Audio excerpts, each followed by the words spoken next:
Good. Thank you.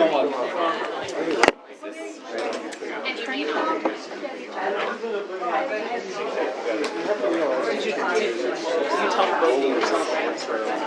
Yeah, they do. Because they should Do something. pay Okay. rock and roll. Okay. Good. All right, folks. We're going to start.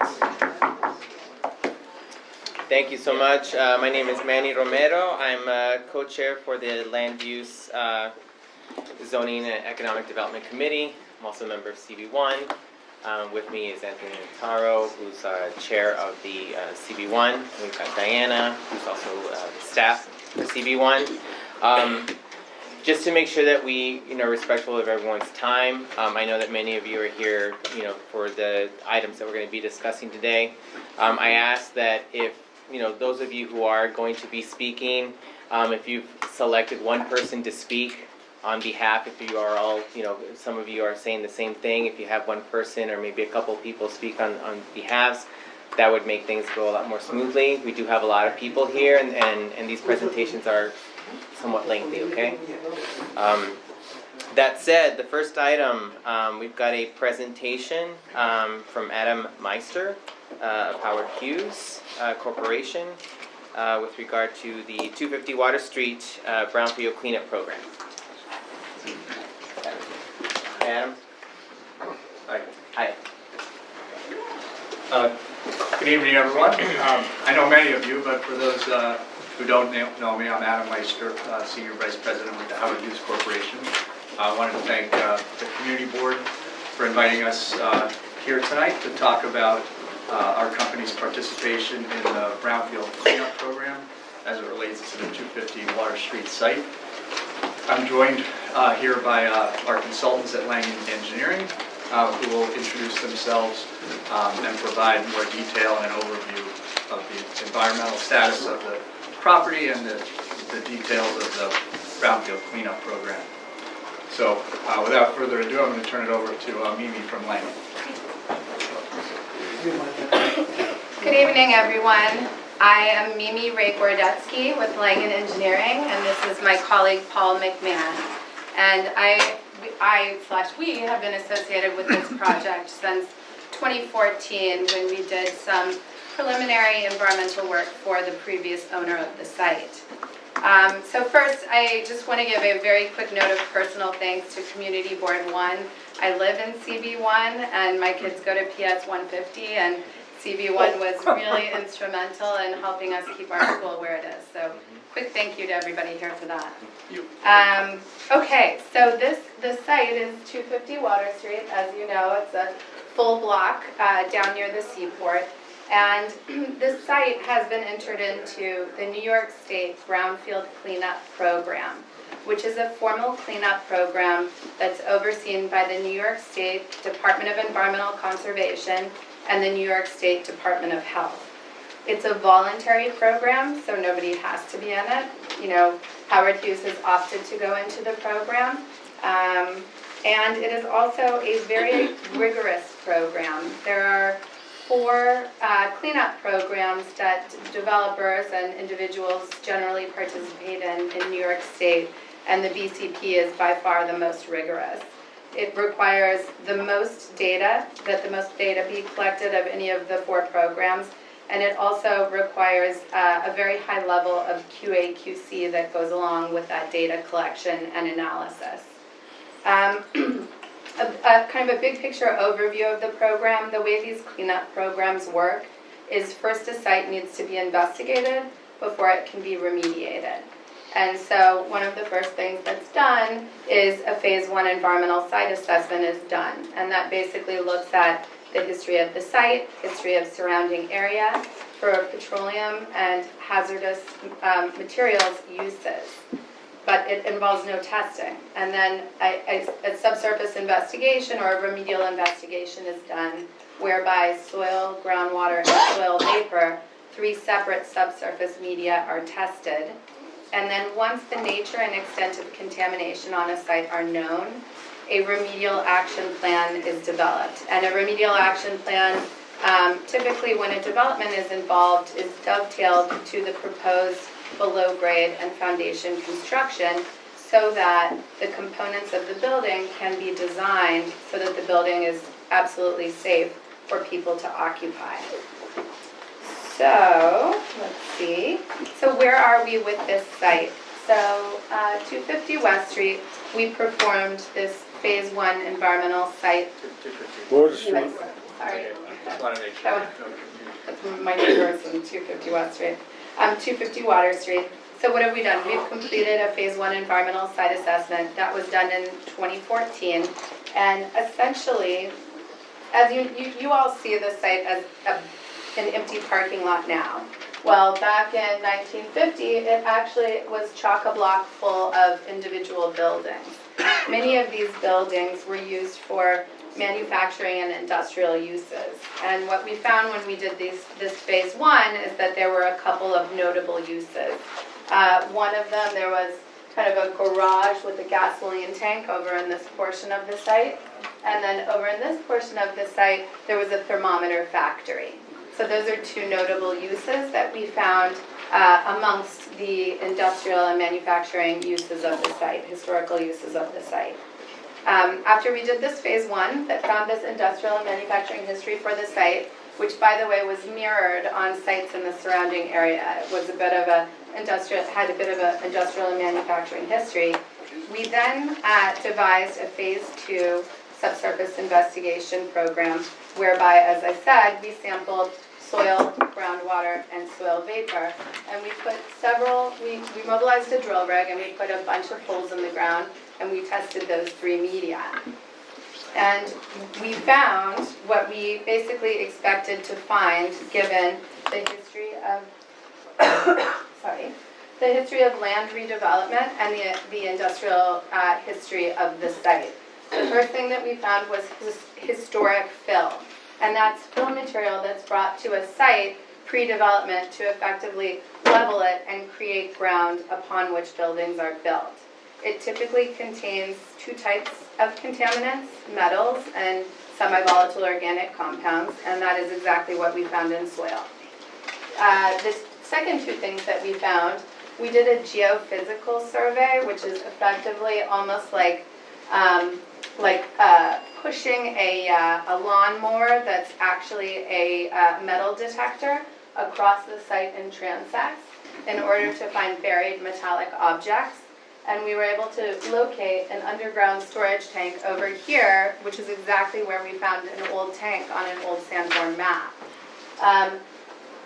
And when we did some investigation around that tank, we found that it had leaked, which is not unusual for old tanks on sites like this.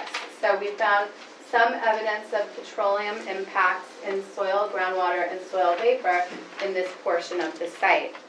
And then the next thing that we found, which again is something that we expected to find, is high levels of metals in soil in the northern portion of the site, and particularly mercury. And we believe that's likely attributed to this thermometer manufacturing facility. Mercury, I don't know if you guys ever broke a thermometer when you were a kid and played with the mercury. Oh, It's a really interesting metal. At room temperature, it's liquid, and it can vaporize as well.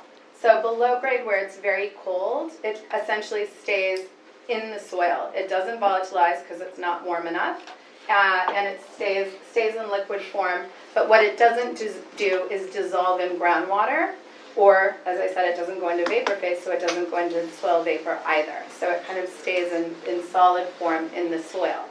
So those are the things that we found, and as I said, they were what we expected to find given the history of the site that we uncovered during the Phase 1. What is equally as important as to what we found is what we didn't find. And we didn't find a lot of things that are typically associated with very contaminated, dirty sites that require a very high level of remediation. We didn't find chlorinated solvent releases. Chlorinated solvents are a class of compounds that are highly volatile and also are highly dissolvable in groundwater and can spread very quickly. a solvent called tetrachloroethylene is a common dry cleaning solvent. So anyone who dry cleans their clothes has, clothes that have been washed using perc or tetrachloroethylene. We didn't find that. We also didn't find any evidence indicating that there's widespread hazardous waste across this site, which is also a very favorable outcome. And we also didn't find any contamination on the site that cannot be easily addressed through standard means that are practiced every day on construction and remediation sites in our industry. So that's kind of an overview of the results that we found during both the phase 1 and the phase 2 testing phase. Now, where are we on this site in the overall brownfield process, brownfield cleanup program process? We have done this preliminary, we've done a phase 1, we've done the preliminary phase 2, we've submitted an application to the New York State DEC, and currently it's in a public comment period. That public comment period ends on February 1st. There's one other aspect of the program that I didn't tell you early on, but it's unique to the Brownfield Cleanup program, and that is there's a pretty heavy community participation component. When we prepare the Brownfield Cleanup program application, we have to put together a list of the community board, elected officials, and other members of the community, and then we send them periodic notices when we've completed documents that are acceptable to the DEC that then go for public review and comment. So CB1 is a repository for our documents, and they have a copy of the application. The public comment period for the app ends on February 1st. Once we're accepted into the program, we will develop a remedial investigation work plan, which will supplement the preliminary data that we already have, and it will serve to fully delineate both the nature and the extent of all contamination in all three media, soil, groundwater, and soil vapor. After we complete that investigation, we'll prepare a remedial investigation report, and we will also prepare a remedial action work plan. And as I mentioned, that work plan will dovetail with any proposed development for this site so that we can ensure that the building will be fully protective of human health and the environment. And that's it. Thank you. Thanks. Are there any questions from the committee? I have one. Oh, go ahead. So are you going to remove the mercury? Before we devise a remedial action work plan, we have to completely delineate the extent of the impact. So right now we know we have it a little bit up here, only in soil. We haven't seen it in groundwater, and we don't see it in soil vapor, nor do we expect to see it in soil vapor. We will work very closely once we know the full extent with the New York State Department of Environmental Conservation and the Department of Health to devise a remedy that will include either removal, treatment, or containment. Those are three accepted types of remedies that are generally used to address contamination on brownfield sites in New York City. How far down is the probe? We go to the water table, and then oftentimes we go beyond. As I mentioned to you, we have to delineate the full nature and extent, so DEC will make sure that the bottom sample that we collect is free of mercury, or mercury is detected but below actionable levels. And no asbestos? We didn't find any asbestos in soils today. Any asbestos on the property at all? 1950s was rich with that. Yeah, it was rich with that, but asbestos is typically used in building materials, and if you look on the site, the only building that's there right now is a prefab booth that the parking lot attendees use, and that was fabricated after 1980, which was about the end of time when asbestos-containing materials were used. Thank you. Anthony? I have two kind of related questions. Sure. Thank you. First, you said the Brownfield Cleanup program is voluntary. It is voluntary. why would I volunteer to do this is the first question. And the second is, if I do run the program, is there a time limit at which I have to take action? Yes, so those are both really great questions. So first, why do people opt into the Brownfield Cleanup program? Well, a lot of developers are subject to a cleanup program regardless. And in the case of Howard Hughes, they would be subject to an E-designation program that would be overseen by New York City Office of Environmental Remediation. As I mentioned, the New York State program is a bit more robust. It's a higher level of investigation. I won't say the level of cleanup is any higher than OER because they're comparable. But there are a number of reasons why developers can opt into the program. A primary one is that once they're done cleaning up the site, they'll get a release of liability from New York State. And that is one primary reason why many developers enter into the program. Good. And the time frame? Oh, yes, the When do they timeframe. have to or Yeah, not? so they have to? if you opt into the New York State DEC Brownfield Cleanup Program, and we'll be opting into version 3.0, which is the current version, we would have to have cleaned up the site by I think it's December 31st, 2026. Okay. Yeah, so that's the outside date for the Brownfield Cleanup Even Program. if you do nothing?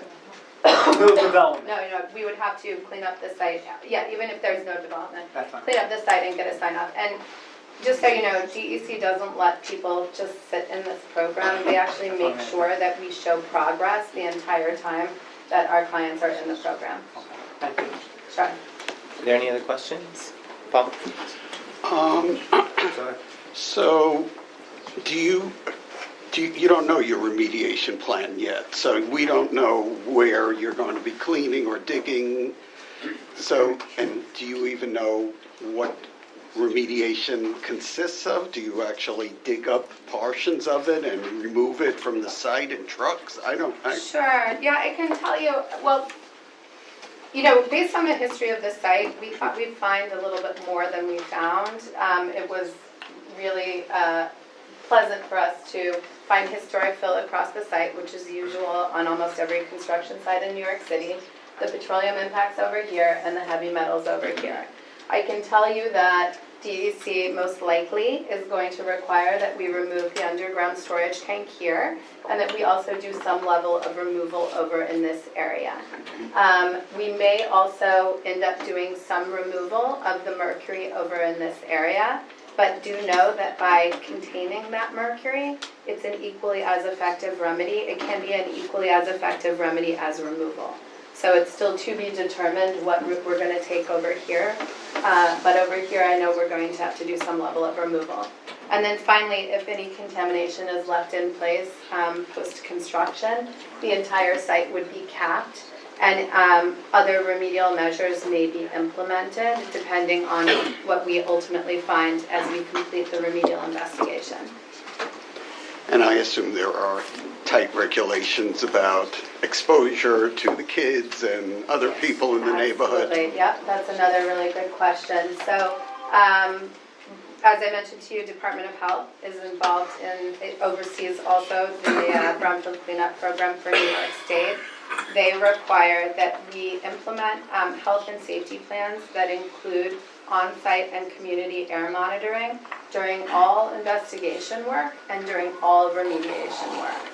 And the type of program that's implemented during remediation work includes monitoring the air at the perimeter of the site for odors, soil vapor, and particulates. And it's a pretty robust program. It requires full-time monitoring with 15-minute running averages and alarms and notifications and mitigation that can be implemented on the spot if there are any exceedances of excursion limits. Good. And Yeah. you'll post the results somewhere where people can log in and see them? Well, we Or have not? to post them, we have to provide them to DEC on a daily basis, so they could be available through those means. Okay. My understanding was in the 1800s, this Water Street site was used for iron stone manufacturing and trading, and that entailed heavy metals like iron and lead. Have you found that in your research? Will there be archaeological work done as well?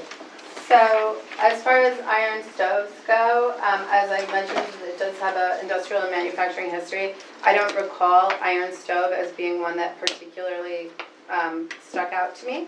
I know you have the full face one, so you might be able to lead through and let me know if that one came up. And what was the second question? Well, I mean, the first question is if you have heavy metals like iron and lead, Yeah, we how to didn't find remediate, those. We didn't find those. which Not to would have say been characteristic of that district Sure. and in over 100 years or something, all the 1800s. The second question was, will you have an archaeological? Oh, archaeological, right. So one, we didn't find iron and lead at particularly high concentrations. That's not to say as we complete the remedial investigation, we may not, or we may. So that's to be determined, but to date has not been an issue.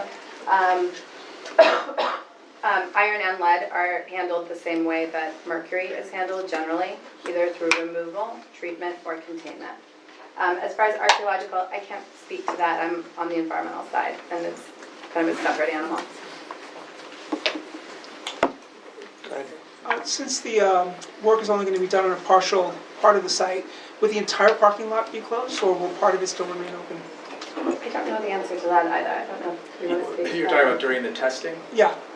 Well, no, during the remediation. I think during the actual remediation, it's likely that the whole lot would be closed. During the testing, I can tell you that for the initial work that we did, which I did, we were able to move between the cars and work just fine. Using mercury as a contaminant for all the contamination. You found mercury in one portion of the site. Did you go through the whole site to look for mercury, et cetera, et cetera? Sure. So the investigation that was done to date was a preliminary investigation to give us a sense of the nature and type of contamination that exists on the site. It was not a full remedial investigation. Once we're accepted into the Brownfield Cleanup program, we will do a very robust, very complete remedial investigation. And the purpose of that is to fully delineate the nature. So if it's mercury, we're going to find it. If it's iron and lead, we're going to find it. If it's chlorinated solvents, which we haven't seen to date, we're going to find them. We're not only going to figure out the nature, but we're going to figure out the extent in 3 dimensions, vertically, horizontally, of all of those contaminants in soil, groundwater, and soil vapor. So that hasn't been done yet, but it will. Just a follow-up. Do you have any idea when you'll complete this study to find out if it's throughout the entire property or just local So parts? some of it has to, so once we get into the program, which we hope to do in Q1 2019, then we will submit a work plan to the state, which has to be reviewed and approved by the DEC, the Department of Environmental Conservation, and the DOH, the Department of Health. Once that's done, we will implement and complete the investigation. So I would guess sometime this year. You'll know the entire property and its contaminants by the end of this year? This is contingent on Department of Yes, State getting their reviews done and comments into us and reports accepted. But I would guess this year. Sounds good to me. Are there any questions from the committee? Okay. Once you do the full testing, what is the responsibility of informing the community from that point? Sure. Where are your markers? Yeah. So we will prepare a remedial investigation report and a remedial action work plan. And these will be placed in the repository at CB1 for review by the community.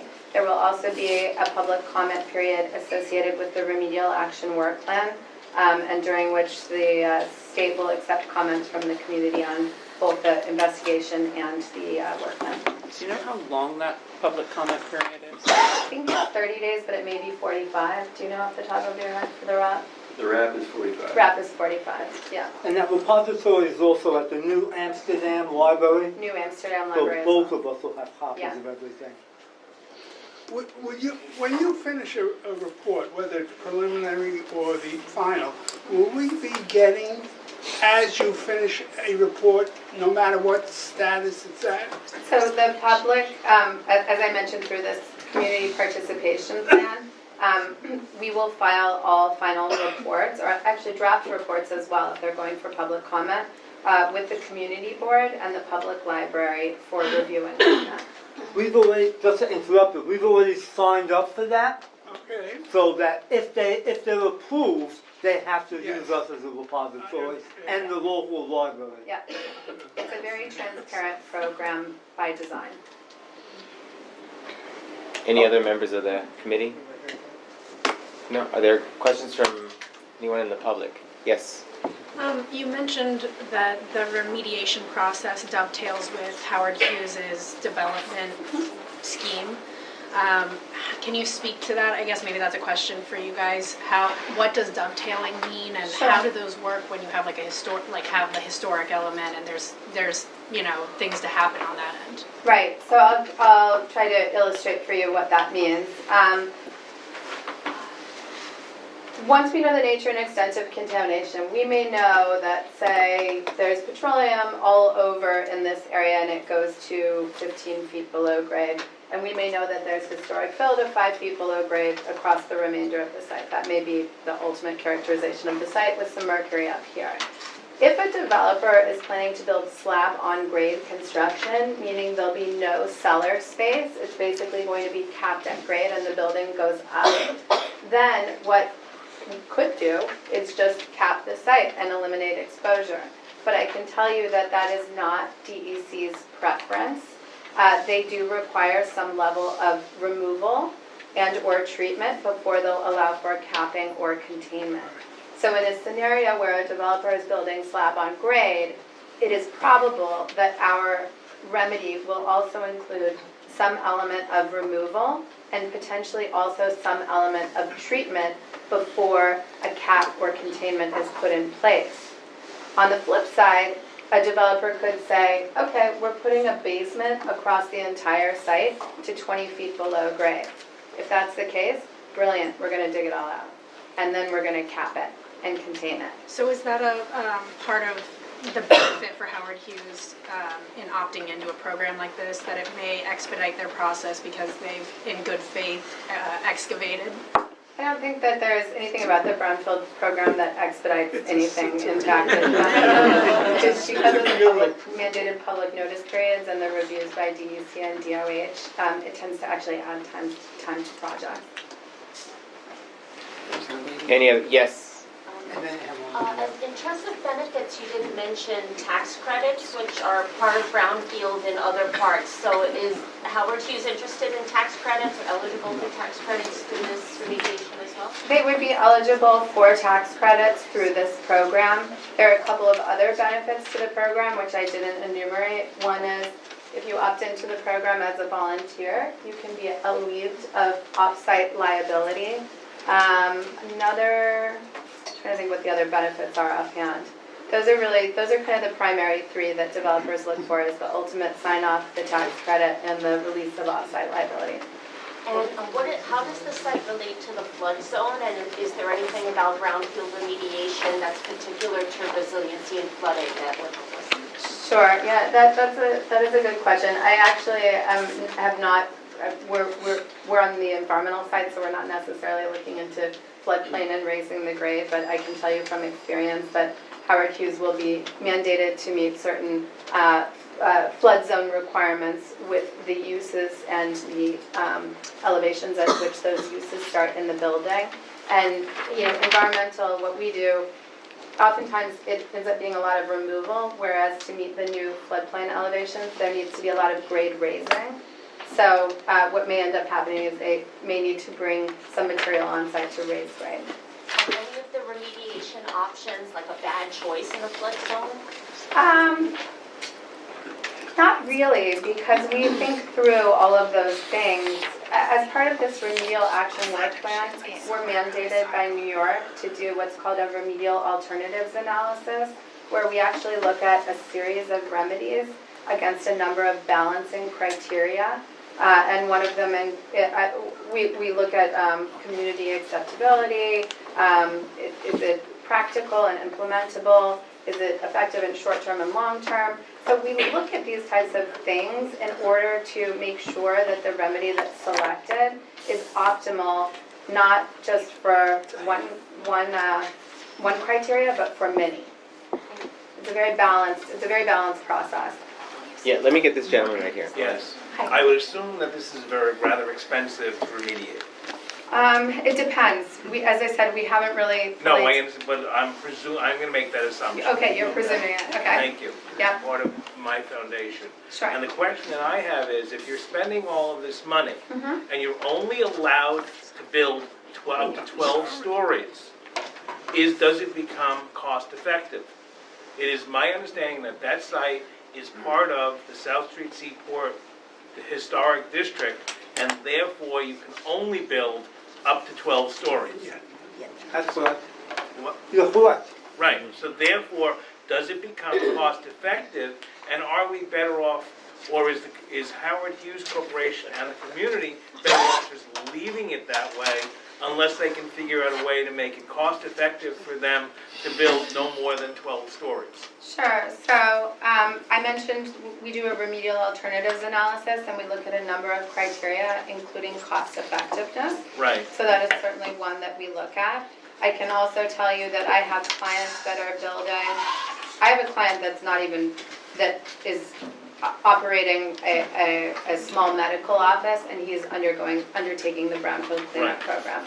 So I also have clients that are building, big buildings that are also remediating a site. Right, but I would also like assurance from Howard Hughes Corporation that they will abide by that Seaport Historic District and only go up 12 stories. That's a valid question, but that's not the topic tonight. Yeah. So, no, it's a valid question, but how you still need to come back to us about any discussion of development. Yeah. All right? But your question is worth exploring. My understanding is the site, the spill has to be cleaned up irrespective of Absolutely. whether the site ever gets developed or not. The predecessor was not moving quick enough with getting the site cleaned up, which is why we've taken a different approach Absolutely. for Yep. purchasing over time. There's an obligation for the current owner to clean it up, period. Just a few more questions. Go ahead. You've indicated that the north side of the site contains mercury and other contaminants, so I assume that means where Peck Slip, across the street from a school that was built, where you're telling us there's mercury. I mean, was that all remediated before the school was built? Or are we just turning around and, as Howard Hughes saying, in order to develop 250 Water Street, this is what we want to do for certain things we need to do as a developer, which the city or the state didn't require with respect to development of the school, especially nothing to do with you're the talking school. about That's mercury, nothing to do you're with talking about Nothing to do with the moving school. mercury Yeah, with elementary school students across the street, the contaminants are there. You may set off an alarm that says, wait a second, something's going on, but the kids are still in the school. They're still liable to be affected by that. So I guess it comes back to the question that was originally posed with respect to the cost effectiveness. If you're leaving it and it's untouched, which you've done thus far for 70 years, and it hasn't affected anybody, why, if you haven't remediated the Peck Slip area and the school, are you going to remediate the area across the street for purposes of development? Yeah. So the mercury that we identified was kind of in the north central portion of the site. Right, which is across the street from the school. Peck Slip is to that's the right. east, and I know nothing about what has transpired on Peck Slip as far as investigation or remediation goes. I can tell you that, as I mentioned, the Department of Health will hold us to very rigorous standards, both in terms of community air monitoring during all the work that we do, and also require that all workers on site have a mitigation plan in place that can be implemented anytime any notifications are made. And the alarms are taking 15-minute running averages, so this is real time when this happens. I can also tell you that my kids, STS 150, almost transferred to Peck Slip, and I'm 100% comfortable sending them there. Well, if you were 100% comfortable, but there are other parents who may have more Nothing concerns, to do with the school. don't know the answer to that. How do you find out? I would suggest speaking to the people at Peck Slip School at the department, DOE and SCA. And also, I mean, it's correct that DEC is not going to allow a project to go forward. It's not going to be permitted if it puts Anyone at risk. anyone at risk. Absolutely not. Anything So that's occurred in the past. is the education department also part of the agencies that needs to be consulted and whose sign-off needs to come through with respect to this? I don't know Where's he if going with SK this? is on our mailing list, do you know of that? Well, I mean, the across school street. is on the Yeah. mailing The school is. Oh, yeah, we notify them, they'll be notified of everything, they're on our site contact Hi, list. I'm actually the Pexlet president, Oh, PTA great. president. Hi. Excellent, hey. So, thank you for bringing up and talking about kids and what parents might or might not think. Yeah. First, I'd also like to invite you to come to a PTA meeting and talk to our parents in person. That'd be a big help. The thing that's sort of interesting about the way this meeting happened is we really didn't get information from Howard Hughes about this happening. We heard about it through, monitoring all the places and knowing that something was going on, and so we didn't really get that when someone asked, are we on their mailing list? Because we didn't get the heads up from Howard Hughes to be here tonight. We are, and that's part of our community, and that's why we all, talk to each other. So that's one part I'd love to have. So really quickly, we're mandated to notify all of the neighbors. So on our list, we have probably a DOE or SCA address for the school. I'd like to But know as what makes the it more parents, as the PTA, Yeah. you're welcome to opt into the mailers that we do. So Excuse me. give me your card after this or your contact On the information. site contact And list. then one other quick mention about what, because you're saying that Wait, this is Yeah, folks, yeah. okay, just finish your question, please. Yes, so this is happening this year? The investigation may How happen noisy this is year. that? Here's the reason why. We have third and fourth graders, and as you know, we have state tests coming Yes. up in the spring. Mhm. And it's really a concern for us that there might be, for the next few months, fairly loud construction happening across the street. It's a massive year for our kids Kids, to sure. perform well. Do we have any idea about how and when and noise and that sort of thing? I can tell you investigations are not very loud. Construction can be loud, and I don't believe that the schedule is quite known for construction yet. Actually, that's a big concern for us, so. if we can do it. Noted, yeah. Thank you. How do we correct the And- site contact list?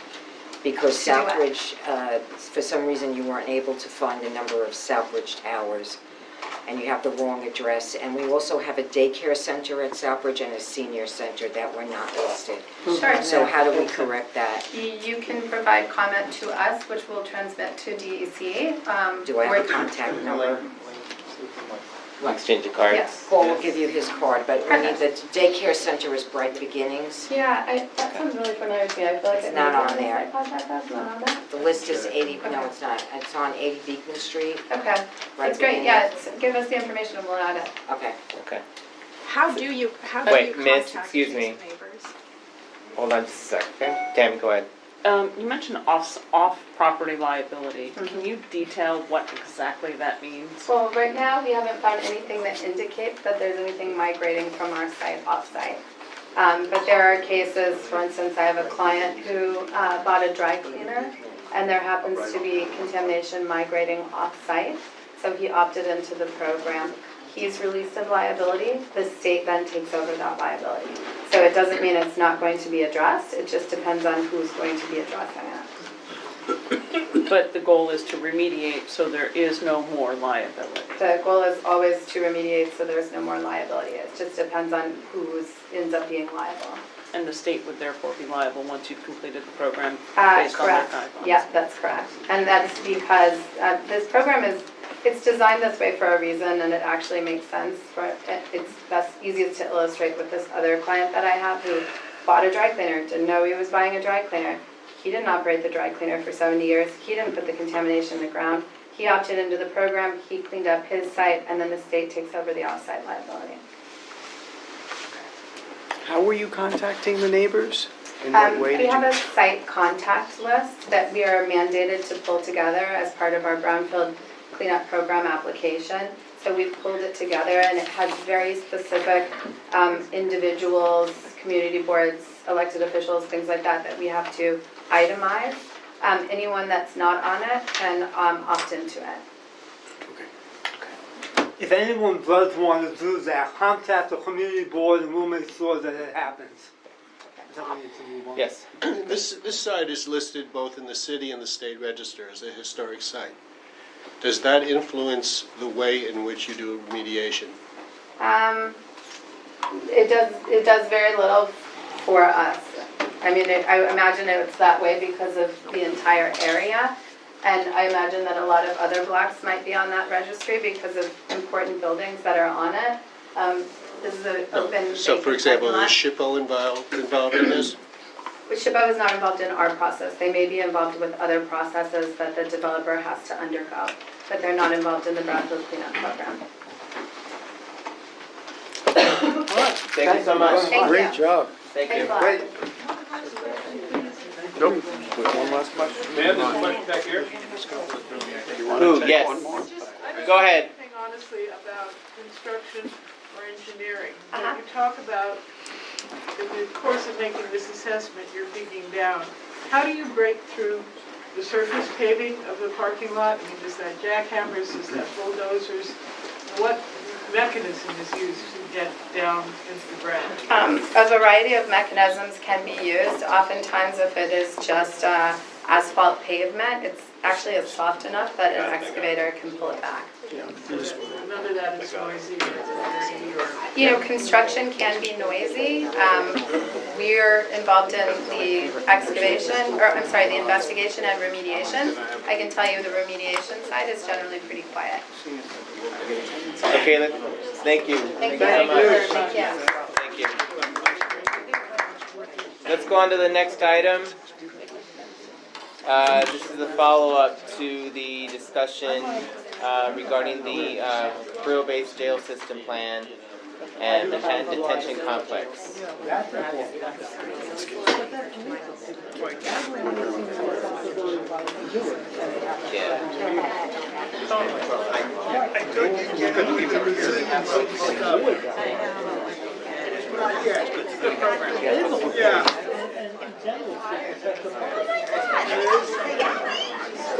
She was excellent. She was articulate, she was smart. Very good presentation. I thought she was great. She was really detailed. She was buttoned up. She was great. She did one, but that's what we all want. Let's go. Yeah, I know, but still.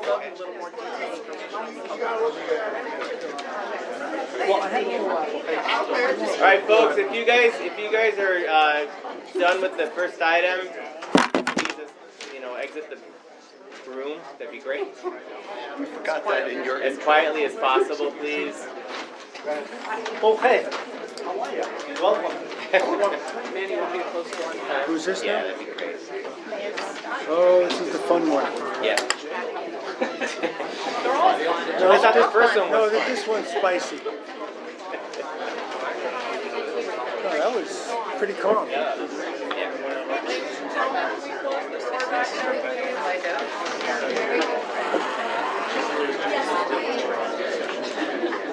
All right. All right. Who's gonna go?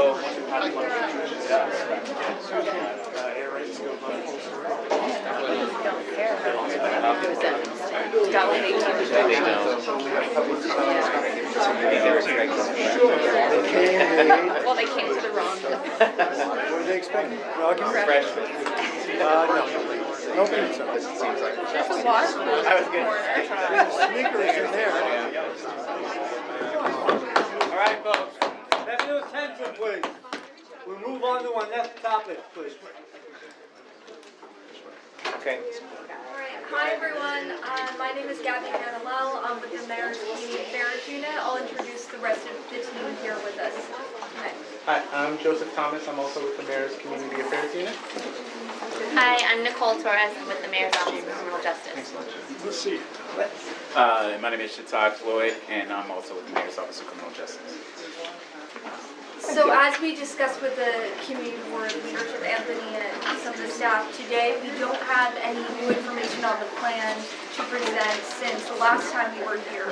But we were provided questions from the committee that we hope to address. I don't know if Anthony, you want to facilitate, or Manny, or you just want us to kick. Do you want me to just ask the questions and you guys will respond, or? Whatever you. Okay. All right. So let's see. The first question. At the time of the last update to the CB1 Land Use Committee, the NAC was still in very early stages. Please describe its progression since the December meeting and what steps are next. Explain the number of selection process, when the first meeting is expecting to be held, and what is expected on the agenda for the first meeting. If the NAC is the Neighborhood Association. Advisory. Advisory Committee will operate as an independent body, or if it be instructed by the administration and/or council member. So our first NAC meeting since the last time we reported, it's going to be on Wednesday evening, January 16th. We're happy that the chair and the district manager of the community board here will be joining us for that meeting.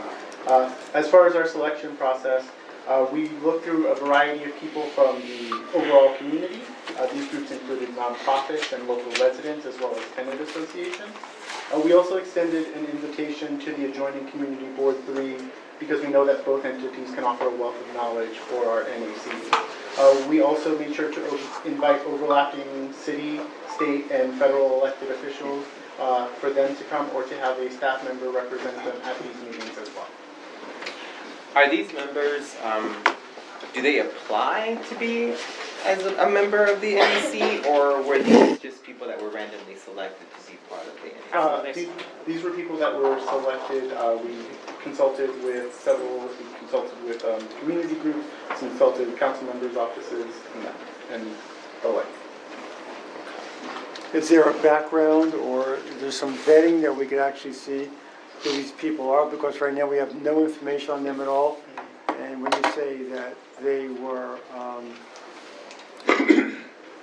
gathered for this community, I'm not sure the community board was involved in the process of any of our people being on there. So exactly who did you consult to get this group together? So we consulted council members' offices, nonprofit Give me groups. names. Like who, which council member Yeah. offices? Yeah. For all of the overlapping council members in which there would be a borough-based jail. Give me a name. Councilmember Chin, Councilmember Kozowitz, Councilmember Ayala, Councilmember Levin. Okay, keep going. We consulted and talked with the borough president's office. We talked with local groups such as Just Leadership USA and the like. Okay, and wait, let me just, I'm sorry. Okay, I'm on that same line with you, keep Yeah, going. so we'd like the background information of the people that are actually on this committee.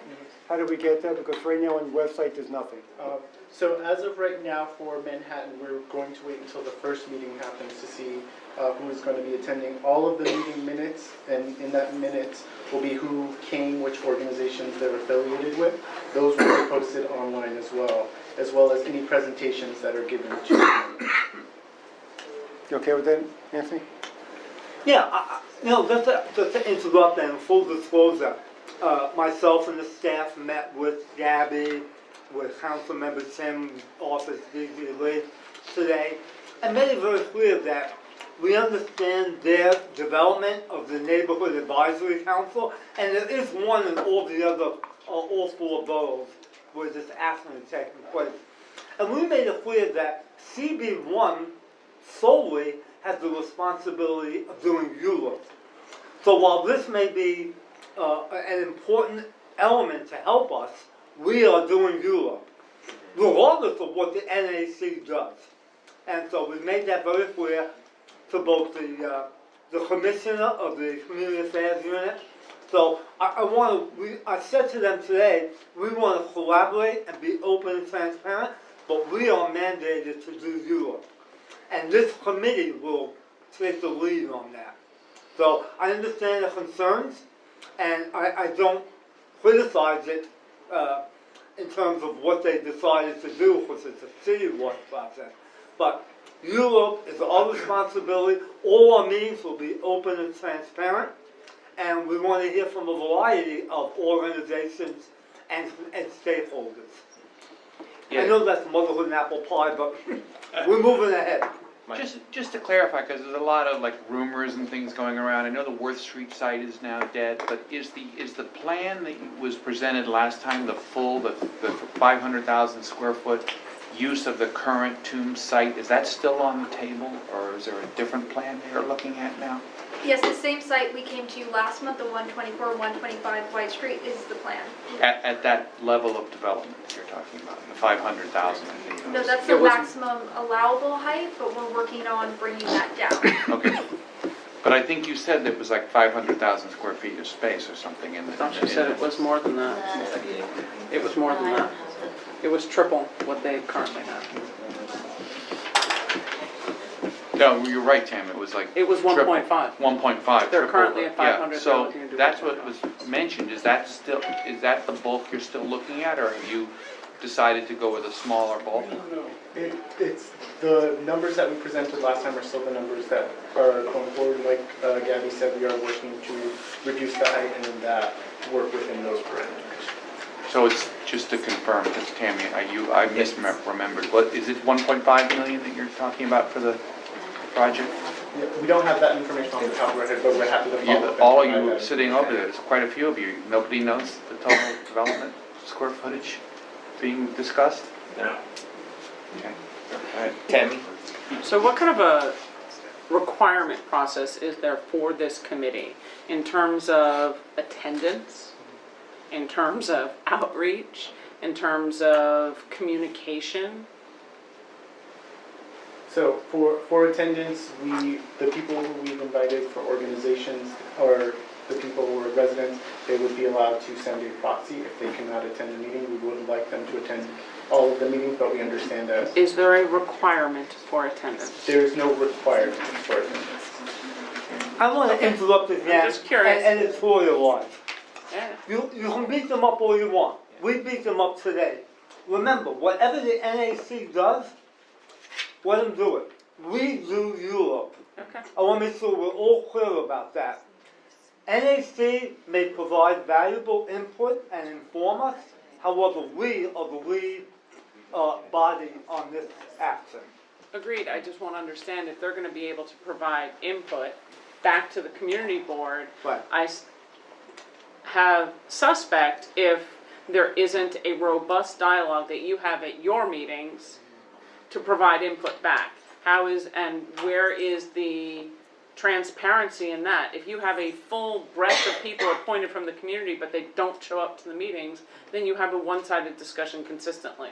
And that's not actually your goal, and that's not the goal for having the best amount of input to put back into the community board.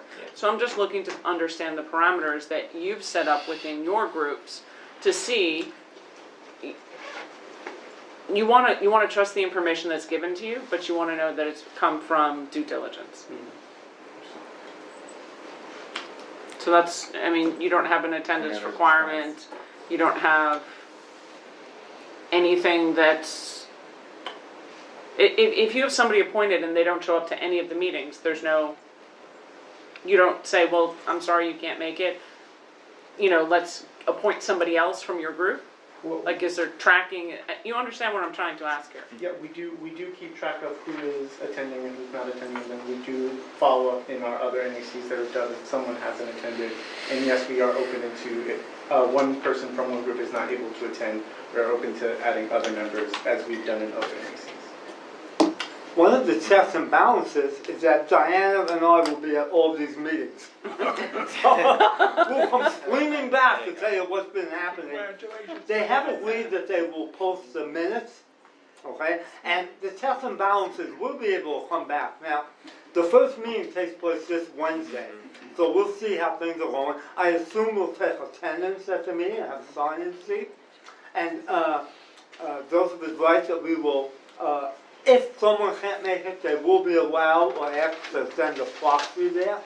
So if it's an organization, they'll have representation. And today we even submitted additional names that we would like to see added to the to that council. I'm sorry, I got a little confused. How many CB1 people are on this? Myself, and it will be Diana, our Director of Land Use. So can I ask this? You have a question? Question over here. So, I've missed a couple of meetings, but what is the process for determining the program for the building? Like how much of it is prison? What are the other, is it residential? Like what are you thinking of as the mix of this building right now? And what's the process for determining that? So With the Mayor's Office of Criminal Justice, this effort to close Rikers and replace it with a modern borough-based jail system goes back a couple of years at this point, a year and change. In terms of developing the plan, it began, we presented about this at the last meeting, but we conducted a number of focus groups with formerly incarcerated individuals, families, service providers who work within facilities and in the community, staff that work in correction facilities, to develop what are kind of the breadcrumbs components that we would like for the program within the jail. Since then, and so those components, it really requires... I'm sorry, wait, I think I didn't state my question accurately, because I was using sort of different, okay. Well, I'm not so concerned about like what are the program for the inmates. I'm talking about like the architectural program of how many jail cells versus how many are there apartments, like what is, like if you were thinking of this from the point of view of a developer, what would be your land use, your mix of components in the building, not like the social program? So in terms of the number, the plan is to build for a system of 6,000 beds, which would allow for to house a population of 5,000. That extra 1,000 is necessary for swing space in order to separate certain populations for safety and other purposes. So we believe that the distribution of those 6,000 beds will be equitable from the 4 facilities, so about 1,500 beds per facility. Wait, you mean per, like ours is 1 facility? Yes. So we would be getting 1,500 beds? Yes. So I was trying to ask specifically for the building coming to our neighborhood, what's in our building? So and maybe I'm not understanding the question. Today is about 800 to 900 detainees at the current location. Okay, I'm going to give you an example. Like, let's say a developer, Let's say a developer is building a mixed-use development, and they're going to have like 2 floors of senior housing to house 100 seniors. Are you listening? Yes. And then they're going to have like maybe 12 floors of full market housing, and then they're going to have 6 floors of affordable housing, and that's going to be, all of that comprises so many units, so many square feet, and they may have a gym, and like I'm trying to figure out like what are the... So broadly speaking, each of the housing units will have its own kind of outdoor recreational space and programming space within the housing units. Each facility will have community facility space. I'm trying to figure out how many about housing units 20,000 we're talking about. It's not going to be a mixed-use facility. It will just be a jail, and then jail there'll be retail. 20,000 Only a jail. Yeah, and there'll be 20,000 square feet allotted for community The old one space was to going to have be used.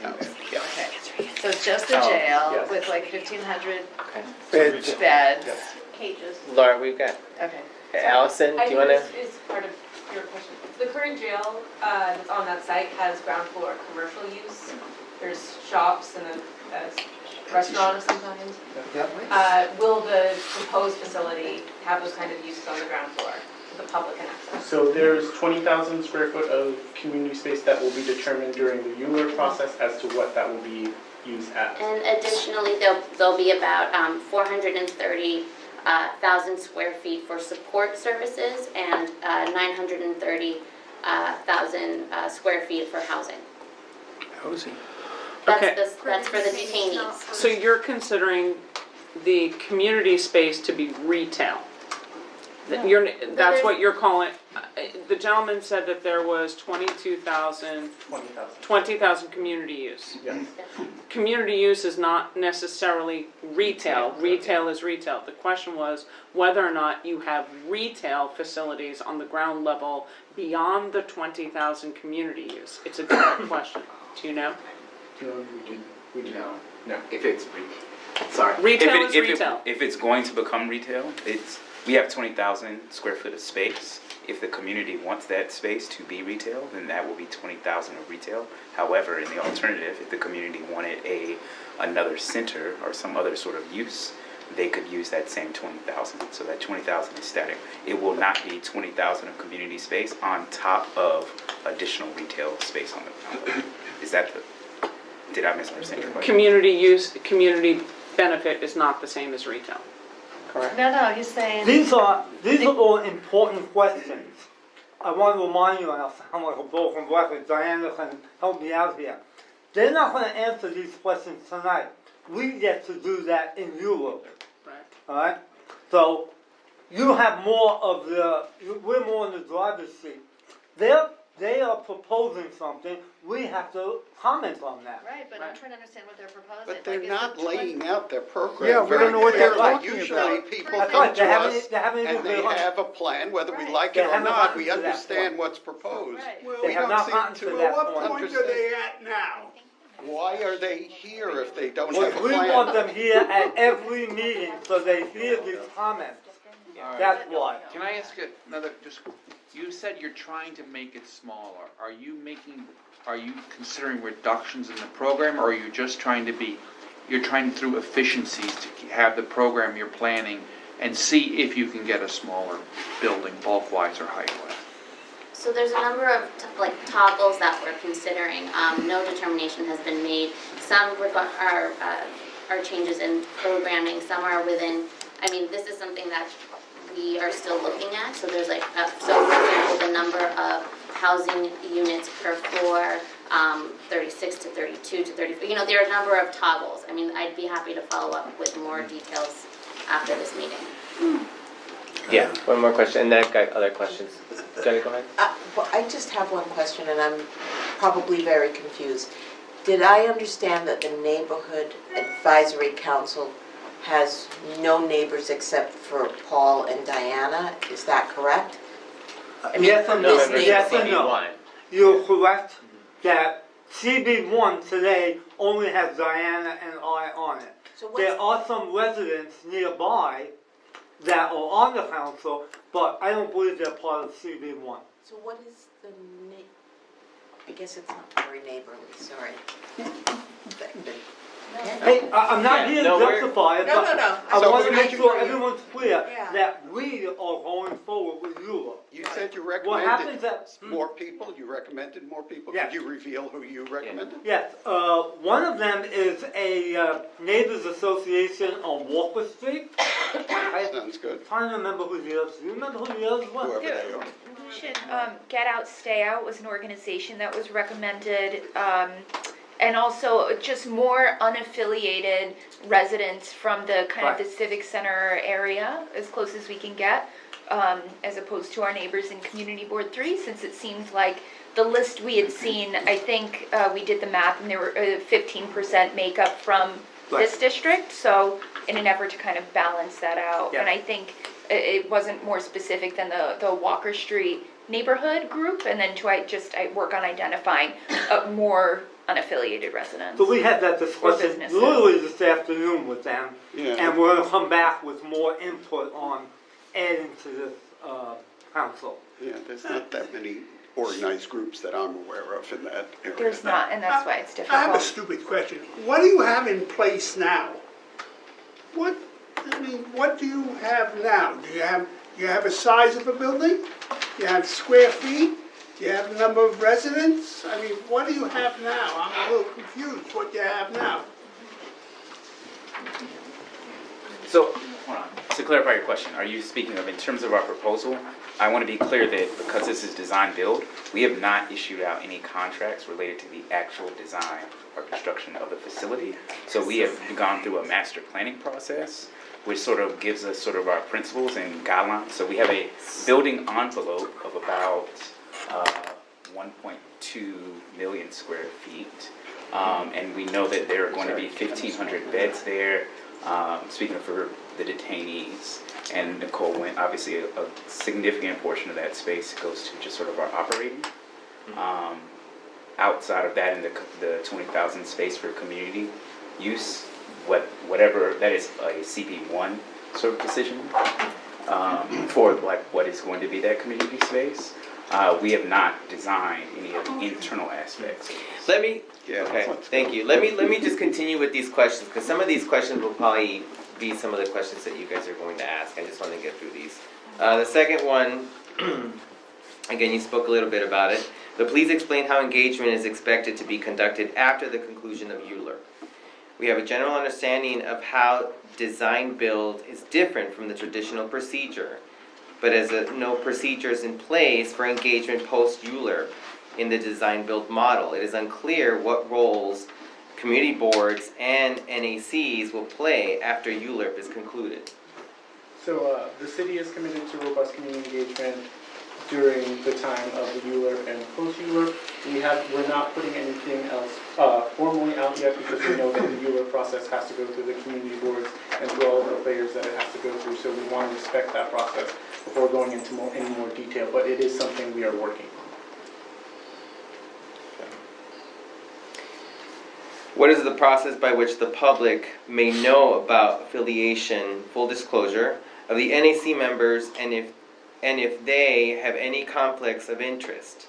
Is the administration willing to have participants go through the conflict of interest board before participating?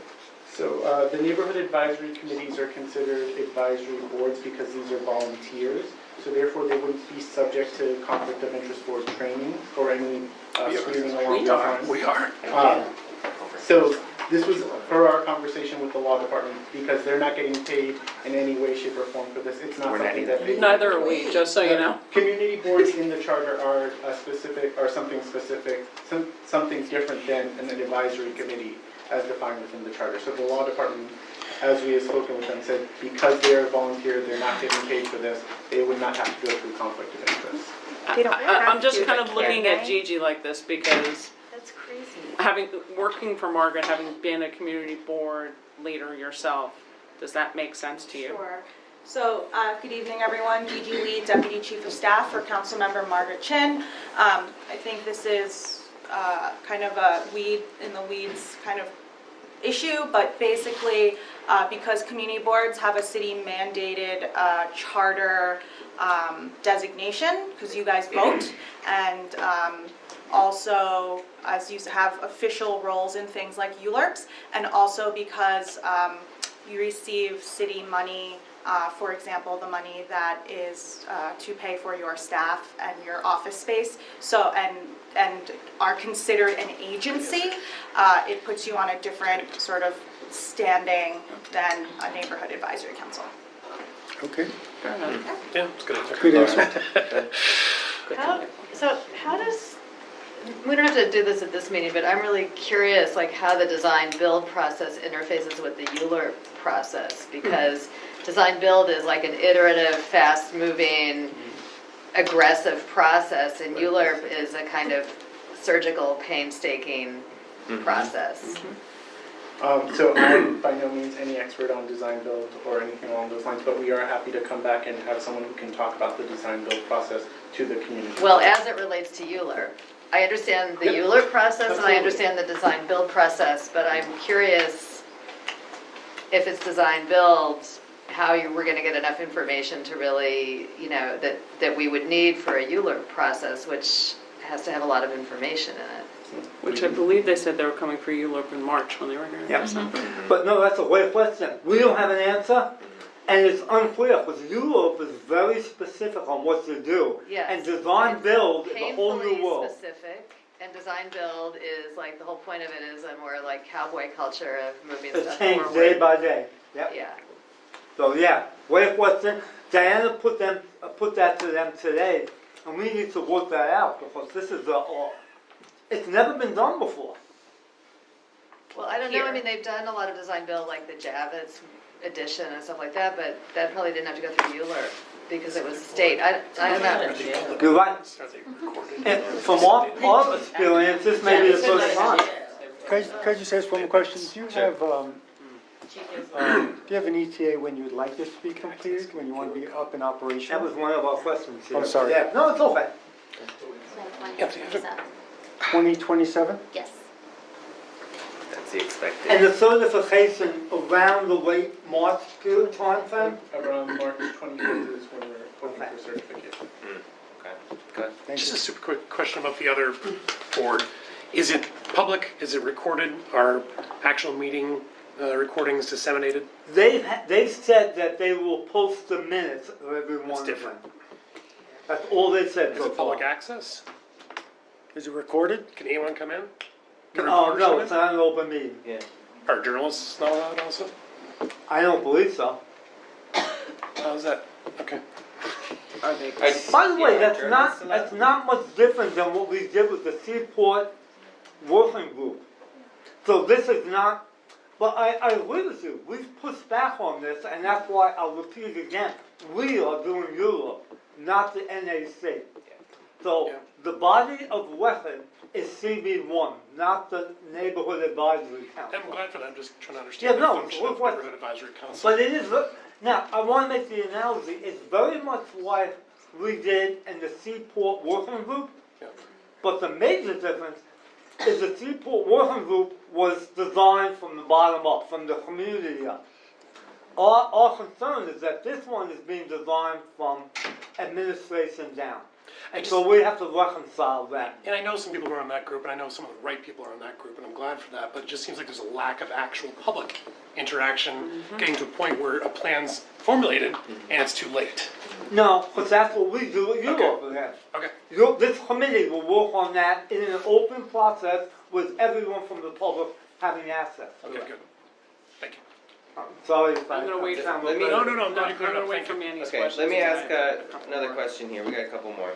Will the administration be able to accommodate our request for additional invitations for participation in the NAC? Some of the organizations that Diane mentioned, Walker Street Neighborhood Association, unaffiliated residents who live around the proposed MDC in CD1, getting out, staying out, and the Lower Manhattan Cultural Council. Yes, that's what we spoke about earlier today Yep. with the Alright. board, and we're reaching out to them now to join. Okay. And then what is the status of the borough-based jail system land use application? When is it expected to be certified? So we're expecting certification, as you said, by March 25th. March, okay. And then do you expect that there will be updates to the MDC master plan before certification? Or will the NAC just be discussing the information that was provided as part of the environmental review materials? So any updates that become available, we will discuss with the community board. Of course, we'll be discussing as well with the NEC. So if there are any updates that come between now and March before the issuing of the draft environmental impact statement, we would come back before the community board and the NECs to discuss. Let's follow up on that. Yeah. There was a question from anyone. We have a commitment from them and we're going to hold them to it. Anything shared with the NAC will be shared with this committee. And that's why, as a matter of fact, what we've said is that we're going to reserve a spot on this agenda every month for them to come back if they have any information or any update. So if you think this was torturous tonight, you'll have it every month. Ken? Speaking of torturous, Jail? no, there was supposed to be a public pedestrian plaza at White Street when that was built. That never happened for the community.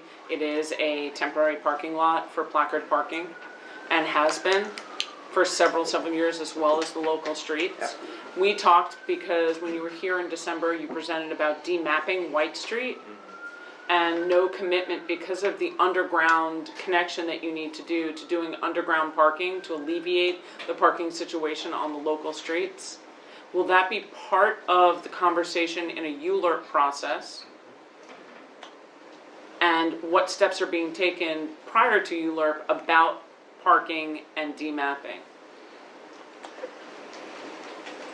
Well, reimagining White Street is part of the process moving forward. We have to, in terms of steps, ahead of certification, we were planning on issuing the DEIS at the end of March, and hopefully we'll have those analyses to inform the discussion. And the other part of that question is, yes, it's part of Europe. Okay. So we have a big say in that. Quick, have you selected the design build team yet? No. Is there an RFP out? No. I assume that's an RFP that would have to go out, right? There is? Yeah. But that's after. There is? Not for, There is? Yeah, please. So I think routing this conversation about, excuse me, I think routing this conversation about cages for humans through a discussion of land use is grotesque. We need to talk about what this plan really is, which is a jail's construction plan, and we need to talk about the impacts on New Yorkers disproportionately impacted by policing and incarceration. Why invest in new jails when we can close Rikers immediately by eliminating pretrial detention and ending broken windows policing? I just don't understand the need for this new facility, given that we can close Rikers immediately by ending pretrial detention and eliminating broken windows policing. And I don't think this should be a conversation about land use. I think it should be a conversation about the impacts on New Yorkers of continuing to incarcerate people in our city. Thank you. Okay, thank you. Yes? Wait, you're not going to answer my question? Like, seriously, it's a question. Yeah, please answer the question. But this, This topic is for land use, so I'm sorry, but once we go into Europe, your comment is valid and worth a discussion. I would say that we are pursuing a criminal justice agenda in Albany for this legislative session, as we've been doing for the past several legislative sessions, in regards to both reducing our numbers, and our plan is sort of always cooked into further efforts to further decrease our population on Rikers. And I think it's really important that we're talking about 4 jails when currently Rikers is sort of made up of, is it 11 jails? And 8 on Rikers. yeah, correct. So we have that in mind, and the rest of your comments are noted. But you're displacing the legislative changes onto Albany when the driver of incarceration in New York City is the NYPD. This is not the topic. this is not the This is not committee. land use. Sorry. There was a question over there? Yes, I have 2 questions, but they're related. The first one was, I had read in the Wall Street Journal that these 4 projects will cost about $10 billion. I wonder if you have documented updates on that figure? It's B kind of or a an M? shocker as Billion a or million? taxpayer. Billion. We do not have a cost associated with the project. The number that's been circulated around is actually an estimate from the Lipman Commission report that has been picked up by And that's outlets where they got reported. that. I read that report, I didn't see that. In fact, I read both reports, but. That cost is not from the city. So the second question I have is, was there any traction on, someone at the city council tried to convene a hearing about renovating Rikers rather than shutting it down and building new jails? What happened to that? Is that still on the agenda, or is that just like gone? That has never been addressed with the city, and certainly, even if we were to renovate Rikers Island, it would not address many of the issues and challenges that families face by being placed on an island and not having adequate access to services. So, Can I ask a follow-up question to that? Isn't part of this 10-year plan requires people to be moved off of detention centers back into Rikers anyway? Yeah. Yes. that,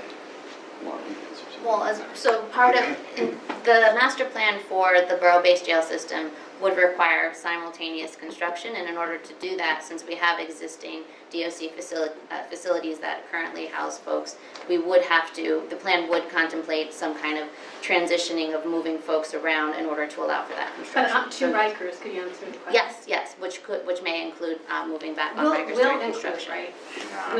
That has not been finalized, but we're still looking at the exact sequencing of how that construction would happen.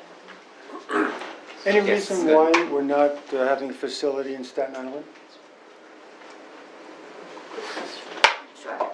So the mayor has said that we will not be having a facility on Staten Island. One of the points that that has come up a lot is that if one of the goals of the borough-based jail system is to house folks closer to their families and loved ones to maintain kind of connections while they are incarcerated, looking forward, the projections that we have for Staten Island of the number of people who will have a residence of Staten Island once we get to a population of 5,000 is close to about 200, 150, which we believe is not a cost-effective number to build a facility for that amount of people, 200.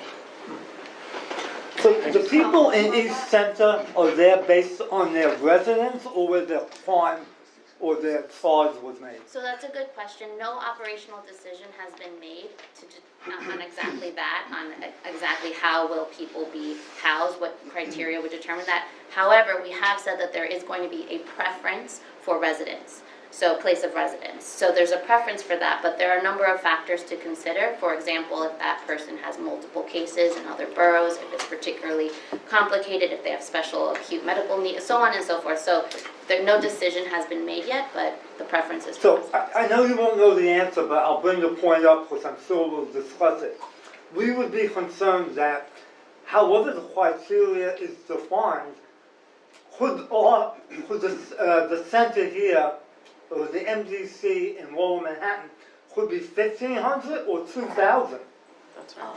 So, I Or mean, fluctuate Is there a over time. cap? Her goal is one 1,500. point I will mention, and this will be you're right, I would have to follow up. Right. But we have done an analysis of borough of arrest and borough of arraignment, or I'm sorry, borough of residence and borough of arrest. So, and there does tend to be an overlap, a significant overlap, but we can kind of provide Okay, a little more. because that would be a concern that we have, that we say 1,500 now, but what if it grew to 3,000? It will be, 1,500 is the number that we put for each four, That's is a the cap. proposal. Yes, a Okay. cap, not more than that. That's, All right. okay. How does that cap though relate back to, I mean, Manhattan has a variety of other types of courthouses here, including state and federal and other things. So how does the detention center relate with that? Are those others included in this? And what happens to the small correctional facility on the West Side Highway? Or 12th Street, whatever it is over there as well. So, yeah, those are different, yeah. How so? So this would, Federal and state centers, we would not take 30 detainees. we would not, yeah, this facility would not be for federal and state detainees. The state prisons are upstate. We wouldn't be, this is a city correctional local jail facility. So it would be the same population that DOC currently houses. We wouldn't be adding. And what facility then is on 12th Street there, over in Chelsea? What correctional? I'm not familiar, but it's not a DOC facility. On 20th Street? 12. You mean the next person? No, there's a state one It's that like was 20th 20th. on 12th Avenue, something That was like that. closed. 20th, That was right? closed a couple That years was, ago. Bayview Yeah, I Correctional feel it is Facility closed was now. a But there's state a federal facility. detention center right next to us here. Yeah, I Sorry, was the one wondering. on But those are not involved in this. Okay. To answer your question, the one on 20th Street was a state facility for women that has since been closed and redeveloped. So one more question. So if you're going by geography, Manhattan extends very far north into almost the Bronx separated by a body of water, which if you're going all the way up north, if a crime is committed in all the way upper Manhattan, it's closer to the Bronx facility than the Southern District, correct? If the crime is committed, right? Right. Yeah, It would So be it- prosecuted by the Manhattan DA's office. The district attorney for each of the counties prosecutes the cases that occur in their district. So, But you're going by That's convenience of prosecution. residential. If they're closer actually to the upper Bronx, because it's upper Manhattan, separated by a bridge, and coming all the way down to the Southern District, so it's actually more convenient for them to be housed in the Bronx than Southern District. well, these are things that it hasn't been You understand what I'm determined saying? yet. But Yeah, I but mean, you know what the problem is, or the basis of this, is that even if I live in 180th Street and I commit a crime or I'm charged with a crime, I'm still going to be arraigned down here, Exactly. all right? That's what I'm saying. I thought the whole point of it was to be arraigned in the borough that you lived in. Right. Is that, or No. it sounds like it's not, I'm kind of confused. We're not clear. Under the state constitution, you can't. You can only be prosecuted in the county in which the crime was committed, not the county in which it was on. But your So question that's is, what we mean by borough-based jails. You Yes. commit a Right. crime in Manhattan and you live in Staten Island, you stay in Manhattan, how does that you're help the families? prosecuted. Well, right now, you're going back to Rhode I'm confused. That was my point. Just a couple more questions, yeah. So the mayor has used the Lippman Commission report as a basis for justification, the moral imperative to build these 50-story monuments to incarceration. The Lippman Commission came out recently with an update that basically said in order to go back to their original was to build smaller, safer facilities. You guys are still talking about only four borough-based jails. You're not addressing Staten Island. You have not been able to give us one example of where 50-story vertical jail has been successful. So basically, we're the experiment. Let's have one or two more, and then we... All right, go ahead. Yes, thank you. I was also reading I don't know if it was the first or second limit, but it was in both, that they advocated a set of community courts, kind of like the Red Hook Court, Community Court, or the Midtown Community Court. I'm familiar with community courts, and I'm wondering, so if they do set that up, that is where you would be arraigned. So if you're all coming into these courts, you're just creating another centralized system where you're trying to arraign people at a decentralized community court system. So I don't see how the four tower jails connect with the other recommendation of having these decentralized community courts where people are processed. Well, how does that? So the community courts, I believe, you're like the Red Hook Community Justice Center, the Harlem Community Justice Center. Those are actually courts that there's been kind of an agreement between the DA and the courts that we want to treat certain cases differently or young people, we want to give them another opportunity. So they're specialized in a sense, and they're not. So for example, not everyone would go to the Red Hook Community Justice Center. It kind of has to fit a specific criteria in order to even go to that court. But the city does support community justice centers. I mean, this is something that we believe in. Expanding them sort of doesn't go with another decentralization. The basis of the borough-based jail plan is to move folks so that they are not just within communities but closer to the courts where their cases are getting processed. One of the things that we've seen is that speedy trial is obviously an issue that the city supports, and so in order to reduce the amount of case delays, there's a number of things that have to happen, but one of those things is having people closer to the courts so that they don't have to be transported from Rikers Island every day. So, and you know, with the delays missing their court dates and it gets put over, right? So that's kind of where we're headed.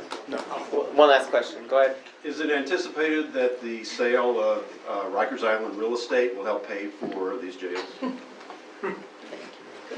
There's no plan for the future of Rikers Island. The city has no plan other than that it will not be a jail.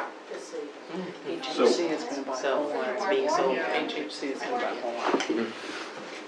Governor's Island will take it over. Thank you. All right, thank you. Thank you so much. Thank you. All right, that concludes our meeting. Thank you so much. Much more to come on this.